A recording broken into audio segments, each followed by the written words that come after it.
করলেন, উনি বললেন আমি যদি কখনো মদিনার বালুর মধ্যে হাত দিতাম ওই বালুটারও সোনা বানায় দিত কে? বিশ্বনবী এক এক মক্কার সাহাবীকে মদিনার এক এক সাহাবীর সাথে ভ্রাতৃত্বের বন্ধনে আবদ্ধ করে দিলেন। আব্দুর রহমান ইবনে আউফ রাদিয়াল্লাহু তাআলা আনহু, ওনার সাথে ভ্রাতৃত্বের বন্ধনে যে সাহাবীকে বিশ্বনবী আবদ্ধ করে দিলেন, ওনার নাম হচ্ছে সাআদ ইবনে রাবিয়া। কি নাম? মদিনার অনেক বড় ব্যবসায়ী। বিশ্বনবী বললেন, ও আব্দুর রহমান ইবনে আউফ, সম্পদ ছেড়ে দিয়ে, পরিবার ছেড়ে দিয়ে, স্থাবর অস্থাবর সব ছেড়ে দিয়ে আল্লাহ রাসূলের ভালোবাসায় মক্কা থেকে মদিনায় এসেছো। মদিনায় তোমার চিন্তা নাই, সাদ ইবনুর রবিকে আমি তোমার ভাই বানিয়ে দিলাম। সাদ ইবনুর রবি তোমার আপন ভাইয়ের মতো। সাদ ইবনে রবি বলল, আব্দুর রহমান, জীবনে তোমারে কোনোদিন দেখি নাই, তোমারে আমি চিনি না, তোমার নাম শুনি নাই, কিন্তু বিশ্বনবী তো তোমার দায়িত্ব আমাকে দিয়েছে। আমার চেয়ে বড় ধনী এই মদিনার মধ্যে দ্বিতীয় কেউ নাই। আজ থেকে তুমি আমার ভাই, আজ থেকে তুমি আমার কি? আল্লাহ আমাকে যত সম্পত্তি দান করেছে তার অর্ধেক সম্পত্তি আমি তোমার নামে দিয়ে দিলাম। ও আব্দুর রহমান ইবনে আউফ, শুধু তাই নয়, রব্বুল আলামিন আমাকে দুইজন স্ত্রী দিয়েছে। কয়জন? তুমি দেখো আমার কোন স্ত্রীকে তোমার বেশি ভালো লাগে, যার নাম তুমি বলবে সাথে সাথে আমি তারে তালাক দিয়ে দিব। তার ইদ্যত পালন শেষে তুমি তাকে বিয়ে করে তোমার সাথে নিয়ে যাবা। সুবহানাল্লাহ পড়ে। কারণ বিশ্বনবী তোমার দায়িত্ব আমার কাছে দিয়েছে, তুমি আমার ভাই, আমি মদিনার সবচেয়ে বড় ধনী, আমার অর্ধেক সম্পদ আমি তোমারে দিয়ে দিব, আমার দুই স্ত্রীর এক স্ত্রীকে তোমারে দিয়ে দিব। সাইয়েদনা আব্দুর রহমান ইবনে আউফ এই কথা শুনে অবাক হলেন। অবাক হয়ে উনিও এক অবাক কথা বললেন। উনি বললেন, লা হাজাতা লি ফি ইয়া আখি, ও আমার প্রাণের ভাই, তোমার কথা শুনে আমার হৃদয়টা ভরে গিয়েছে, কিন্তু তোমার সম্পদেরও দরকার আমার নাই, তোমার স্ত্রীরও দরকার আমার নাই। বারাকাল্লাহু ফি মালিক ওয়া লি আহলিক, আল্লাহ তোমার মালেও বরকত দেখ, তোমার সম্পদেও বরকত দেখ, তুমি শুধু একটু কষ্ট করবা। কি কষ্ট? দুল্লানি আলা সুক, show me the way to the market. তুমি মদিনায় কোনো মার্কেট আছে কিনা, শপিং মল আছে কিনা, ব্যবসা প্রতিষ্ঠান আছে কিনা আমারে দেখায় দাও। সুবহানাল্লাহ পড়ো। আমরা হইলে কি করতাম? লক্ষ্মীপুরে যারা আসছে এদের একজনকে যদি বলা হয়, ভাই আপনি এখন থেকে লক্ষ্মীপুরের ভাই, আমার অর্ধেক সম্পদ আপনারা দিয়ে দেব, কি করবে? পায়ের উপর পা তুলে খাবে আর বলবে কি আনন্দ আকাশে বাতাসে। ঠিক কিনা? এরপর যদি বলি, ভাই আমার দুই বউ, যেটারে সুন্দর লাগে বলেন তালাক দিয়ে দেই, নিয়ে যান, কি বলবে? কি আনন্দ আকাশের বাতাস।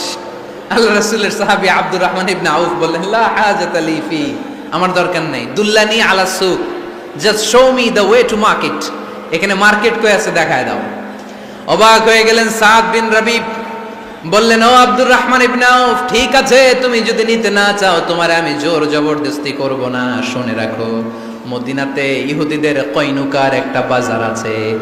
এই কথা বলার সাথে সাথে আব্দুর রহমান ইবনে আউফ চলে গেলেন। এর পরের দিন অল্প কিছু পনির আর ঘি দিয়ে ব্যবসা শুরু করলেন। পনির আর ঘিয়ের ব্যবসা করতে করতে করতে করতে ব্যবসায় তিনি এত লাভ করলেন, উনি বললেন আমি যদি কখনো মদিনার বালুর মধ্যে হাত দিতাম ওই বালুটারও সোনা বানায় দিত কে? দুল্লানি আলা সুক, লক্ষ্মীপুরের কর্মঠ যুবক ভাইয়েরা, এই আব্দুর রহমান ইবনে আউফ আমাদের প্রেরণা। উনি অন্যের ঘাড়ে পাড়া দিয়ে খেতে চায় নাই, আরেকজনের উপর ডিপেন্ডেন্ট বা নির্ভরশীল হতে চায় নাই। তিনি স্বাবলম্বী হওয়ার শিক্ষা, লেসন কিয়ামত পর্যন্ত গোটা বিশ্বের যুবকদের জন্য রেখে গিয়েছে। চিল্লায় বলো ঠিক কিনা? দুল্লানি আলা সুক, show me the way to market. Market কোথায় দেখাও।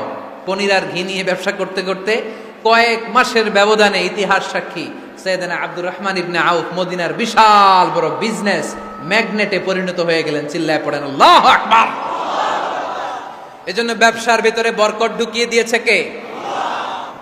বিশ্বনবী বললেন, আত-তাজিরা সাদুকাল আমিন মা'আন নাবিয়্যিন ওয়াস সিদ্দীকিন ওয়াশ শুহাদা'i ওয়াস সালিহিন।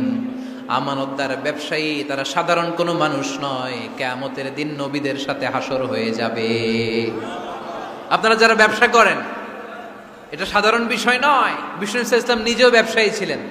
ওনার জীবনের প্রথমে তিনি খাদিজা রাদিয়াল্লাহু তাআলা আনহার ব্যবসার স্টাফ হয়ে কাজ শুরু করেছেন, এরপর নিজে ব্যবসা শুরু করেছেন। এরপরে খাদিজাতুল কুবরা রাদিয়াল্লাহু তাআলা আনহা সব সম্পত্তি বিয়ের পরে বিশ্বনবীর পায়ের সামনে ঢেলে দিয়েছেন। বললেন, ইয়া রাসূলুল্লাহ, এই সম্পদ আমি আপনাকে দিয়ে দিলাম, আপনি ইচ্ছামতো দিনের প্রয়োজনে খরচ করেন। সুবহানাল্লাহ পড়েন। এজন্য বিষ্ণু ঈসা ইসলাম আমাদের জন্য উপমা, আব্দুর রহমান ইবনে আউফ আমাদের জন্য উপমা। যারা ব্যবসা করেন তারা বিষ্ণু ঈসা ইসলামের সুন্নাহ পালন করছেন। আর তাজের আর সাদুক আল আমিন, বিষ্ণুই বললেন সত্যবাদী আমানতদার ব্যবসায়ী, যে ব্যবসা করতে যে মিথ্যা কথা বলে না। অনেক ব্যবসায়ীরা আছে পণ্য চালানোর জন্য মিথ্যা কথা বলে আর কসম কাটে, আছে না নাই? আহা, এমনটা করা যাবে? সকালবেলা স্ত্রীরে বলে এই গরুগুলা বিক্রি করবো, তুই একটা দাম কত কমো? স্ত্রীরে শিখাই দিচ্ছে এই গরুর দাম তুই 40,000।